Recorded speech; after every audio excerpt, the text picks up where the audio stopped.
আপনি প্রতিদিন 5 ওয়াক্তে যে মসজিদে যান, মসজিদে যাওয়ার সময় 100 বার পড়বেন, আবার আসার সময় 100 বার পড়বেন, তাহলে 5 ওয়াক্তে 1000 বার অনায়াসে হয়ে যাবে।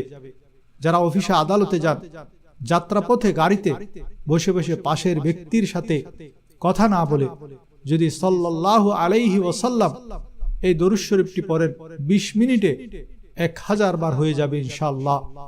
আর যারা নামাজের পরে পড়তে চান, তারা প্রতি ওয়াক্তে 5 মিনিট সময় নিতে পারেন। 5-7 মিনিটে 200 বার হয়ে যাবে। এভাবে 5 ওয়াক্তে 1000 বার হয়ে যাবে। তেমনিভাবে যারা বিভিন্ন ধরনের রোগে আক্রান্ত, তারাও এই আমলটা করে দেখেন। এটা পরীক্ষিত আমল। অনেকে বিভিন্ন ধরনের সমস্যায় জর্জরিত। নিয়ত করুন, হে আল্লাহ, আমাকে এই সমস্যা থেকে মুক্তি দান করুন। আমি প্রতিদিন 1000 বার দরুদ শরীফ পাঠ করব।